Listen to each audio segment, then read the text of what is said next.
Shalom, and welcome back to Bnei Noach Academy, Thoughts on the Torah. Please remember to hit the like button, to subscribe, and most importantly, to share this insight and inspiration with friends and family. So you look at the book of Deuteronomy, chapter 29, beginning with verse 15, going for several verses up until perhaps the end of the chapter. And Moses is warning the people, reminding them about the terrible danger that lurks. And that is the danger of avodah zarah, which is idolatry, paganism. Now, let's just put matters into perspective. This is the last day of Moses' life here on this earth. This is the very last day that Moses is the leader of the people. This is not the first time he's talking with them regarding this matter. This is not the first time that Moses is advising them, warning them, cautioning them. Why now again? In other words, why is this a matter that needs to be repeated over and over and over again? And in fact, even on the day of his passing, this is literally one of his last messages to the people. Again, he finds it necessary to tell them. Well, the answer lies, if you look in verse 16, 17, 18, and on. Moses is telling them, listen, I understand that sometimes these type of things appear attractive. Sometimes they're very tantalizing. And they unfortunately have some power of seduction. Even for good people, even for you, the people that I'm speaking with now, after 40 years of enjoying God's grace and all these miracles and all these revelations, still I have to tell you that this is a danger that always lurks. The truth is that even your ordinary person is somewhat mesmerized when they see different, quote, religions, especially those that have, the many statues and ornaments and all the fancy stuff, if I may. Sadly, the typical person, or even the above average person, gets somewhat excited by it.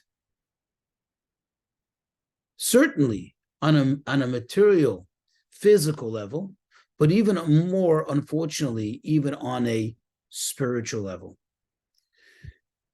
You have people who totally disregard and absolutely do not believe in, these other religions, but yet when they'll go and visit the Vatican, they're like, ooh, and they'll tell you, oh, this is something. There seems to be some glory in it. There seems to be some excitement in it.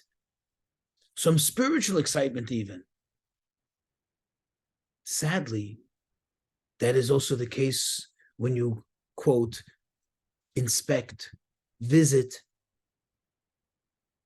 other religions, especially the ones that are more and more idolistic, meaning of idolatry nature. And that's very sad, but it's a reality. And that's what Moses is telling the people. This is something which you have to constantly be on guard, because some of these things seem so exciting. They seem to be so spiritual, although you feel like this is not me, but there's maybe something there. Maybe there's something that I am not connecting with. But these people are not just connecting with emptiness. There's obviously something there. There's obviously some spirituality, some realness, some genuine holiness. And the answer is no. It looks like it. It may seem exciting, but it isn't exciting. Think about it. Think when people comes, the time of December, especially towards the end of December. So many people, innocent people, not even realizing the severity of them associating with it, they don't see a problem. Okay, so you put a tree, or you have these ornaments. But when you start to think for a moment, what does this really connect with? What is this really associating with? It's not exciting. But on the surface, it seems so innocent and so exciting. Everybody's having fun. Let's also have fun. It's innocent. That's what Moses is telling them. No, it's not.